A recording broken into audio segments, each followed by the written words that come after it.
ఓం గం గణపతయే నమః. ఓం శ్రీమాత్రే నమః. వీక్షించేటటువంటి ప్రేక్షకులందరికీ కూడా ఆదిత్యాది నవగ్రహ దేవతల యొక్క అనుగ్రహము, పార్వతీ పరమేశ్వరుల యొక్క అనుగ్రహము కలుగ్గాక. ఓం వక్రతుండ మహాకాయం కోటి సూర్య సమప్రభం నిర్విఘ్నం కురు మే దేవ సర్వకార్యేషు సర్వదా. ఓం సర్వమంగళ మాంగళ్యే శివే సర్వార్థ సాధికే శరణ్యే త్రయంబికే దేవి నారాయణి నమోస్తుతే. శ్రీ లక్ష్మీ గణపతయే నమః. ఇప్పుడు మనకి సెప్టెంబర్ 1 నుండి సెప్టెంబర్ 30 వరకు ఈ మాస ఫలితాలు. ముఖ్యంగా ఈ సెప్టెంబర్ మాసంలో మనకి అంతకుముందే గణపతి నవరాత్రులు ప్రారంభమైనాయి. ఈ సెప్టెంబర్ 6వ తేదీన మరి స్వామివారి యొక్క నిమజ్జన కార్యక్రమాలు పూర్తవుతున్నాయి. 7వ తేదీన మనకి రాహుగ్రస్త సంపూర్ణ చంద్రగ్రహణము రాత్రిపూట ఒక 3:30 గంటలు సంభవిస్తోంది. అట్లాగే సెప్టెంబర్ మాసంలో మరి సంకష్టార చతుర్థి, మాస శివరాత్రి, అట్లాగే 22వ తేదీ సెప్టెంబర్ 22వ తేదీన అమ్మలగన్న యమ్మ ముగురమ్మల మూలపుటమ్మ మరి ఆ మహాకాళి, మహాలక్ష్మి, మహాసరస్వతి అయినటువంటి త్రిమూర్తి స్వరూపిణి అయినటువంటి ఆ అఖిలాండ కోటి బ్రహ్మాండ నాయకి అయినటువంటి శక్తి స్వరూపిణి, శక్తి దేవత అయినటువంటి దుర్గాదేవి అమ్మవారి యొక్క శరన్నవరాత్రి, శ్రీదేవి శరన్నవరాత్రి మహోత్సవములు ప్రారంభమవుతున్నాయి. కాబట్టి ఈ భాద్రపద మాసం ప్రారంభమై మధ్యలో అమ్మవారి యొక్క నవరాత్రులు ప్రారంభమై శరదృతువు ప్రారంభమవుతుంది. ఇప్పుడేమో వర్ష ఋతువు. కాబట్టి ఈ ఋతువులు మారే సమయము అమావాస్య 21 సెప్టెంబర్ 21వ తేదీ ఆదివారం అవటం. కాబట్టి ఈ యొక్క ఋతువు మారేటటువంటి సమయంలో మనకి వర్ష ఋతువుకి అధిపతి చంద్రుడైతే శరత్ ఋతువుకి అధిపతి చలి, అంటే శని మహానుభావుడు. కాబట్టి ఈ సమయంలో ఎన్నో రకాలైనటువంటి ఇబ్బందులు, అనారోగ్య సమస్యలు కలుగుతూ ఉంటాయి ఈ యొక్క కాలచక్రంలో మన పంచభూతాల ద్వారా. కాబట్టి మరి అంతరిక్షంలో గ్రహాలు, ముఖ్యంగా రాశి చక్రంలో ఈ సెప్టెంబర్ 13వ తేదీన కుజుడు ఇప్పటి వరకు మేషరాశి నుంచి కన్యారాశిలో ఉన్నవాడు మనకి తులారాశిలోకి సొంత నక్షత్రంలో అడుగు పెడతాడు. అట్లాగే సెప్టెంబర్ 14వ తేదీన కర్కాటక రాశిలో ఉన్నటువంటి శుక్రుడు గ్రహము సింహరాశిలోకి అడుగు పెడతాడు. సెప్టెంబర్ 15వ తేదీన మరి బుధుడు వ్యాపారకారకుడు, బుద్ధికారకుడు, ఆయన సింహంలోంచి కన్యలోకి అడుగు పెడతాడు. సెప్టెంబర్ 16వ తేదీన సూర్య భగవానుడు, మరి ఆయన గురించి మనం చెప్పుకోవాలి. సూర్యుడి నుంచి అన్ని గ్రహాలు తిరుగుతాయి. సూర్యుడే ఆరోగ్య ప్రదాత, సూర్యుడే జీవకారకుడు. తిన్నదరగాలన్నా ఆయన యొక్క అనుగ్రహం ఉండాలి. మరి ఆయన తన యొక్క స్వక్షేత్రంలో ఉన్నవాడు సెప్టెంబర్ 16వ తేదీన కన్యారాశిలోకి వస్తున్నాడు. సొంత నక్షత్రంలో ఉండి అడుగు పెడుతున్నాడు. కాబట్టి ఈ విధంగా మనకి మాస గోచారంలో ఈ 4 గ్రహాలు రవి, బుధ, శుక్ర, కుజగ్రహాలు ముఖ్యమైనటువంటివి. ఈ 4 గ్రహాలు మనకి ఈ మాసంలోనే 13, 14, 15, 16 తేదీల్లోనే మారుతున్నాయి రాశుల్ని. మిగతా గ్రహాలు గురుడు మిథున రాశిలో ఉన్నాడు, ఆయన అక్టోబర్ 20 వరకు ఉంటాడు. ఆ తదుపరి మనకి శని భగవానుడు వక్రించి నవంబర్ ఎండింగ్ వరకు ఉంటాడు మీనరాశిలో. రాహువు చూస్తే కుంభరాశిలోనే ఉన్నాడు, కేతువు చూస్తే సింహరాశిలో ఉన్నాడు. కాబట్టి ఈ విధంగా కాలచక్రంలో మనకి గోచార చక్రం ఈ విధంగా కనపడుతోంది మనకి. మరి ఈ యొక్క సెప్టెంబర్ 22వ తేదీన దుర్గాదేవి శరన్నవరాత్రి ఉత్సవాలు ప్రారంభమై అక్టోబర్ 2వ తేదీన దాదాపుగా 10 రాత్రులు, దశరాత్రులు అమ్మవారికి నవరాత్రులు కాస్త 10 రోజులు గడుస్తున్నాయి. 11వ రోజు కూడా జరుగుతోంది. కాబట్టి 11 రోజులు అమ్మవారు మనకి దివ్య భిక్షని అందజేస్తోంది. అమ్మవారిని స్తుతించటానికి, అమ్మవారి అలంకరణలు చూడటానికి, అమ్మవారి యొక్క నామస్మరణలు మన నోటితో ఉచ్చరించటానికి యజ్ఞ యాగాదులు, పూజలు, పునస్కారాలు, ప్రసాద నివేదనలు, ఇట్లా అమ్మవారికి సమర్పించేటటువంటి అన్నీ కూడా మళ్ళీ మనకి అమ్మవారు మనకి ఇచ్చేటటువంటి యోగ్యకరమైనటువంటి కాలాలు ఈ సెప్టెంబర్ మాసంలో మనకి 11 రోజులు అక్టోబర్ 2 వరకు నడుస్తుంది. కాబట్టి ఆ అమ్మవారి యొక్క దివ్య మంగళ స్వరూపము, ఆవిడ యొక్క దివ్య అనుగ్రహము ప్రపంచానికి అట్లాగే భూలోకం మొత్తానికి అంతరిక్షంలో ఉన్న గ్రహాలన్నిటికీ ఆవిడ యొక్క శక్తి ప్రసాదింపబడి మనందరి చేత పూజలు అందుకున్నటువంటి అమ్మవారు మళ్ళీ మనకి జ్ఞానభిక్షని మోక్షభిక్షని ఇక్కడ భూమి మీద మనం బతకడానికి కావలసినటువంటి అన్ని రకాలైనటువంటి భిక్షలని అందచేయాలని కోరుకుంటూ అందరినీ ఆశీర్వదిస్తూ ఈ సెప్టెంబర్ మాసంలో ఏ రాశుల వారికి ఏ విధమైనటువంటి ఫలితాలు గోచరిస్తున్నాయి, మేషరాశి నుంచి మీనరాశి వరకు ఏ ఫలితాలు వీరికి లభిస్తున్నాయి అనేటటువంటి విషయాన్ని మనం ఇప్పుడు తెలియజేద్దాము. ఓం గం గణపతయే నమః. సింహరాశి వారికి సెప్టెంబర్ 1వ తేదీ నుండి సెప్టెంబర్ 30వ తేదీ వరకు కూడా గ్రహస్థితులను కనుక మనం పరిశీలించినట్లయితే సెప్టెంబర్ 1 నుంచి 15 వరకు కూడా సూర్య భగవానుడు అట్లాగే బుధుడు కేతువు కలిసి సొంత రాశిలో ఉండటం వలన కాస్త వీరికి ఆరోగ్యపరమైనటువంటి విషయాల యందు జాగరూకత చాలా అవసరము. మాట్లాడే ప్రతి మాట కూడా ఆయుధంలా వాడండి, తొందరపడి మాట్లాడకండి, తండ్రితో అనుకూలంగా ఉండటానికి ప్రయత్నం చేయండి.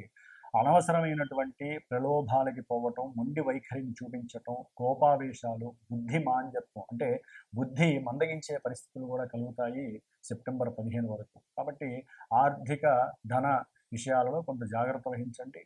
ఫ్రెండ్స్కి ఏదైనా రూపాయి ఇచ్చేటప్పుడు కానీ, గవర్నమెంట్ జాబ్స్లో చేసేటటువంటి వాళ్ళు వారితో ఎవరైతే ఉంటారో అనుయాయులు, లేకపోతే ఆకస్మికంగా పరిచయమైనటువంటి వారు, బంధువుల్లో ఎవరో ఒకరు మేనరికం వాళ్ళు, వీళ్ళు ఎవరైనా సరే మిమ్మల్ని 10 రూపాయలు అడిగినప్పుడు కొంచెం ఇవ్వకపోవడమే మంచిది, ఆలోచించండి, జాగ్రత్త. అట్లాగే ఈ యొక్క సింహరాశి వారికి ద్వితీయంలో కుజుడు సెప్టెంబరు 13వ తేదీ వరకు ఉండటం వలన ఆల్రెడీ వీరికి కుజదోష ప్రభావం వలన కుటుంబంలో అనుకున్నటువంటి విషయాల యందు సరైనటువంటి ఆదరణ లభించకపోవడం, సరైనటువంటి ఆహార విషయాలలో కూడా వీరు ఇబ్బందులు పడడం, అన్నదమ్ములతో కోర్టు వ్యవహారాదుల యందు అంటే తల్లిదండ్రుల యొక్క ఆస్తులు పాస్తులు పూర్వపు ఏవైతే ఉన్నాయో తల్లిదండ్రులకు సంబంధించి దాని యందు తల్లిదండ్రులు అట్లాగే అక్క చెల్లెళ్ళు అన్నదమ్ముల మధ్య కూడా సరైన సమన్వయం లేక కుటుంబంలో చాలా ఇబ్బందులు పడినటువంటి వారు సింహరాశి వారు సెప్టెంబర్ 13 వరకు ఇదే విధంగా కుజుడికి జరుగుతుంది. అట్లాగే సెప్టెంబరు 15 వరకు కూడా శుక్రుడు 12వ స్థానంలో ఉండటం ద్వారా మరి వీరు అనుకున్నటువంటి కాస్త ధైర్యంగా ఏదైనా ఒక విషయాన్ని చేయాలి, లేకపోతే భార్యతో మాట్లాడాలి, కుటుంబ విషయంలో ధన విషయంలో ఏదైనా చెప్పాలి అనుకుంటే గృహంలో అది గబాలన భార్యతో చెప్పకుండా తల్లికి చెప్పారనుకోండి, లేదా తల్లితరపు బంధువులకి చెప్పారనుకోండి, అవి లేనిపోని సమస్యలు క్రియేట్ అయ్యి భార్యాభర్తల మధ్య కాస్త తగువులు వచ్చి కుటుంబంలో సౌఖ్యత లోపించే అవకాశం ఉంటుంది.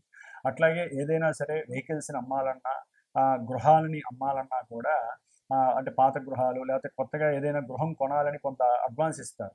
అడ్వాన్స్ ఇచ్చి మళ్ళీ మరల్చుకుంటారు, అది వేరే కాదు ఇంకోటి కొనాలని. ఆ సమయంలో మీ పెట్టిన డబ్బు మళ్ళీ మీకు రావడం అనేది కొంత జరగకపోవచ్చు. అట్లాగే అమ్మే విషయంలో కూడా బ్రోకరిజమ్స్ చేసేవాళ్ళు ఉంటారు, వాళ్ళతో కొంచెం ఆచితూచి ప్రవర్తించండి. సంతకాలు పెట్టేటప్పుడు ఆచితూచి సంతకాలు పెట్టండి. భార్య యొక్క సహాయ సహకారాలు తీసుకోండి. చేసేటటువంటి ఉద్యోగంలో కొంత వెసులుబాటు అంటే వేరే చోటకి మారే అవకాశం ఉన్న చోటే కానీ కొంచెం వేరే చోటికి మారే అవకాశం ఈ సెప్టెంబర్ 14 లోపల జరగచ్చు. అట్లాగే కుజగ్రహము రేపు 3వ సింహరాశి వారికి కుజగ్రహము ద్వితీయ నుంచి తృతీయంలోకి వెళ్తుంది.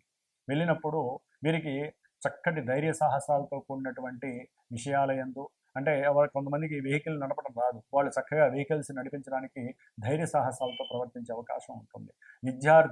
విద్యార్థులు స్కూల్స్కి సరిగ్గా వెళ్ళటం, కుటుంబంలో సరైనటువంటి రక్షణ దొరకటం, కుటుంబంలో సరైనటువంటి అవగాహన పెంచడం, వీరికి స్కూల్కి వెళ్ళాలి కాలేజీకి వెళ్ళాలనేటటువంటి ఒక అభీష్టం పెరగడం, వీరికి ఈ విధమైనటువంటి అనుకూలతలు ఈ సింహరాశి వారికి కుజుడు వలన కలుగుతుంది. ధైర్యము, సాహసము, పట్టుదల, వైఖరి మొత్తం మారిపోతూ ఉంటాయి. కాకపోతే చేసేటటువంటి ప్రయాణాలు కొంతమంది ఉన్నతమైన చదువురీత్యా దూర ప్రయాణాలకి వెళ్ళడానికి కొంచెం తెలియనటువంటి కొన్ని ఇబ్బందులు అంటే భార్యాభర్తల్లో ఒకళ్ళు వెళ్ళాలంటే ఆ మానసిక బాధ వలన వారు కొంత ఇబ్బందులు పడడం అనేటటువంటిది కుజుడు వలన జరుగుతుంది. అట్లాగే సింహరాశి వారికి 15 తర్వాత రవి బుధులు జన్మరాశిలోంచి ద్వితీయంలోకి వచ్చినప్పుడు ఆర్థికంగా కొంత అనుకూలమైనటువంటి పరిస్థితులు కనిపించినప్పటికీ కుటుంబంలో బంధువుల దగ్గర కొంత ఎప్పుడైతే మీకు రావాలనుకుంటారో గవర్నమెంట్ నుంచి ధనపరంగా ఏదైతే వృత్తిలో కొంతమందికి పెన్షన్స్ కావచ్చు, లేకపోతే వాళ్ళు దాచుకున్న సొమ్ము కొన్ని ఉంటాయి గవర్నమెంట్ వాళ్ళ దాంట్లో, అవన్నీ కూడా వీరికి లభించే అవకాశము కలుగుతుంది. అయితే వైద్య వృత్తిలో ఉండేటటువంటి వారికి మాత్రము కొంత ప్రతికూలమైనటువంటి పరిస్థితులు, లేకపోతే వారు వృత్తిలో ఎదగడానికి గవర్నమెంట్ సహాయ సహకారాల పరంగా కొంత డబ్బుని అప్పు తెచ్చి ఇచ్చి ధనాన్ని ఆ విధంగా కోల్పోయే పరిస్థితి, దానివల్ల ఆత్మనిగ్రహ శక్తి కూడా డౌన్ అయ్యే అవకాశం ఉంటుంది. అట్లాగే లగ్నంలో ఉన్నటువంటి కేతువు, అంటే మీ యొక్క సింహరాశిలో ఉన్నటువంటి కేతువు సప్తమంలో ఉన్నటువంటి రాహు వలన భార్యాభర్తల మధ్య ఆల్రెడీ కొంత ఇబ్బందులు జరుగుతూ ఉంటాయి. కాబట్టి మీరు సుబ్రహ్మణ్య ఆరాధన అధికంగా చేయండి. సెప్టెంబర్ 14 తర్వాత శుక్రుడు జన్మరాశి అయినటువంటి మరి సింహరాశిలోకి వచ్చినప్పుడు కాస్త లలిత కళల యందు ప్రీతి కలుగుతుంది. చేసే ప్రతి పనిలో కూడా కొంత నిగ్రహ శక్తి పెరుగుతుంది. చక్కగా తండ్రి యొక్క సహాయ సహకారాలు, భార్య వలన చక్కటి అనుకూలతలు కలగతాలు, ఇలాంటివన్నీ కూడా జరిగి మీకు తెలియకుండానే అనుకూలమైనటువంటి పరిస్థితులు సెప్టెంబర్ 14 తర్వాత శుక్రగ్రహం వల్ల కలుగుతుంది. అంటే ఏదైనా ధనం అనుకోకుండా వృత్తిలో కూడా మీకు అనుకూలమైనటువంటి పరిస్థితులు కలిగే అవకాశం ఉంటుంది. భార్య వలన కావచ్చు, భర్త వలన కావచ్చు, సహాయ సహకారాలు, సరైనటువంటి ప్రేమ ఆదరణ లభించే అవకాశం ఉంటుంది. కానీ శుక్రకేతువులు సింహరాశిలో కలవటం వలన, రాహుతో ఉండటం వలన శుక్రదోషం అనేటటువంటిది మీకు కలుగుతోంది. కాబట్టి చండీ సప్తశతి పారాయణ చేయించండి, లేదా ఒకసారి కూర్చొని లక్ష్మీదేవి హోమం చేయండి ధనం కోసం. భార్యాభర్తల సౌఖ్యం కోసం అయితే కనుక, లేదా ఆస్తిపాస్తులు, వాహనాల విషయంలో ఏదైనా అవకతవకలు ఉంటే కనుక వారు చక్కగా అమ్మవారి చండీ హోమం కానీ దుర్గా హోమం కానీ చేసుకోండి. శుక్రగ్రహ అనుకూలత పొందండి. గురుడు లాభంలో అనుకూలంగా ఉన్నాడు.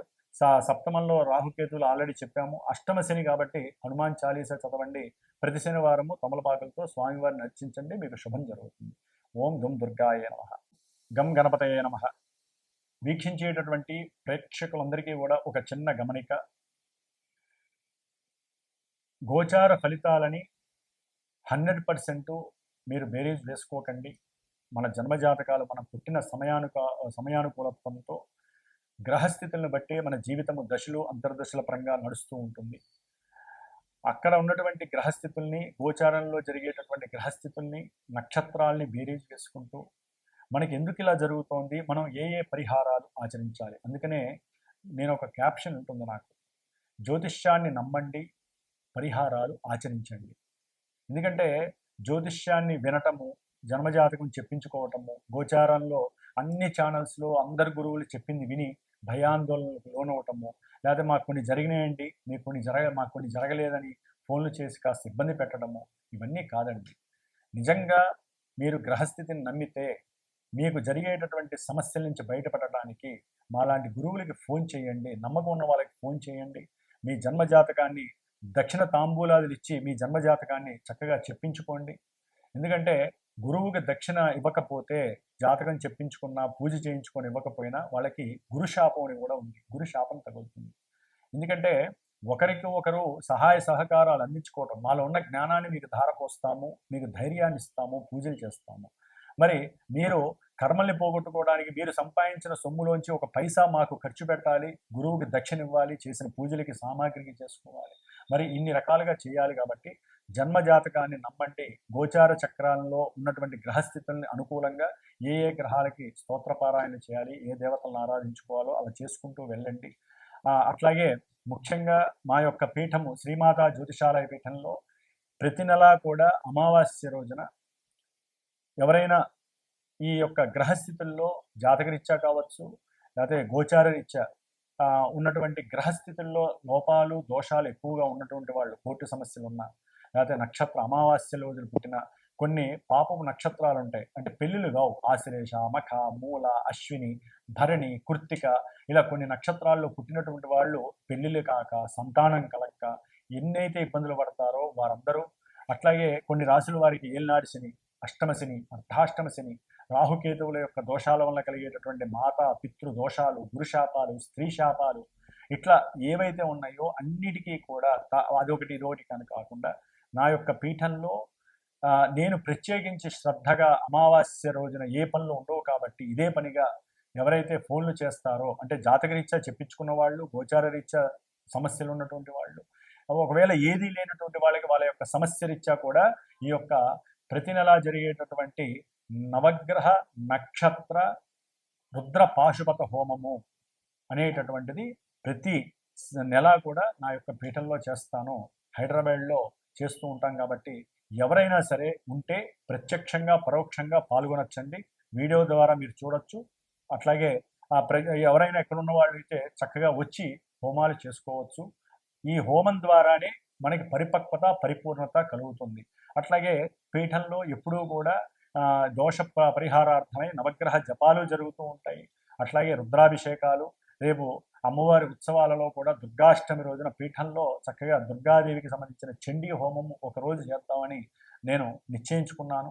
కాబట్టి ఆ 10 రోజులు, ఆ 11 రోజులు దుర్గా సూక్త జపాన్ని ఆచరిస్తూ అమ్మవారిని చక్కగా అలంకారణంతో పూజలు చేస్తూ ఈ యొక్క పూజా పునస్కారాలన్నీ కూడా నేను చేస్తూ ఉంటాను. కాబట్టి ఎవరైనా సరే అభీష్టము కలిగినటువంటి వాళ్ళు, నమ్మకంగా ఉన్నటువంటి వాళ్ళు, నమ్మకం కలిగినటువంటి వాళ్ళు, మనం పెట్టే 10 రూపాయలకి భగవంతుడు మా యొక్క మంత్ర బలాన్ని అట్లాగే మీ యొక్క మానసిక బలాన్ని కూడా చక్కగా ఆయన బేరేజు వేసుకొని మీకు అత్యద్భుతమైనటువంటి ఫలితాలు ఇస్తాడని మీరు నమ్ముకొని మమ్మల్ని సంప్రదించండి. కాబట్టి జ్యోతిష్యాన్ని పరిపూర్ణంగా నమ్మాలి, తప్పదు. అట్లాగే పరిహారాలు కూడా ఆచరించండి. అంతేగాని మనం ఏదో ఆ పని చేస్తే మనకి డబ్బులు వచ్చేస్తే, లేకపోతే ఇట్లా చేస్తే అని కాకుండా గురువుల్లో ఎవరు శ్రేష్ఠులు, ఎవరు ముఖ్యులు అనేటటువంటిది మీ యొక్క మానసిక ధర్మము. మీ మనసుని ప్రశ్న వేసుకోండి.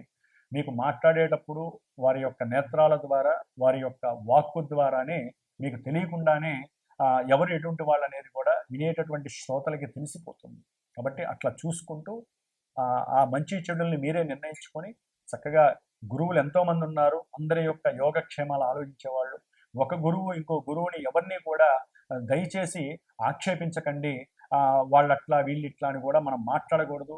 ఎందుకంటే ఎవరి బ్రతుకు తెరువు కోసం వాళ్ళు బ్రతుకుతూ, ప్రతి గురువు కూడా ఎంతో కొంత నాలెడ్జ్ని పెట్టుకొని 10 మంది బాగుండాలని చెప్తూ ఉంటారు. కాబట్టి అందరినీ గౌరవిద్దాం. అందరిలో మనం కూడా ఉందాము. అట్లాగే అందరూ బాగుండాలని కోరుకుంటూ, అందులో మనం కూడా బాగుండాలని కోరుకుంటూ, ఆ అమ్మవారు శ్రీమాత యొక్క అనుగ్రహం అందరికీ కూడా సమానంగా అందాలని ఆకాంక్షిస్తూ, ఆశీర్వదిస్తూ, ఓం నమః శివాయ, ఓం దుమ్ దుర్గాయే నమః.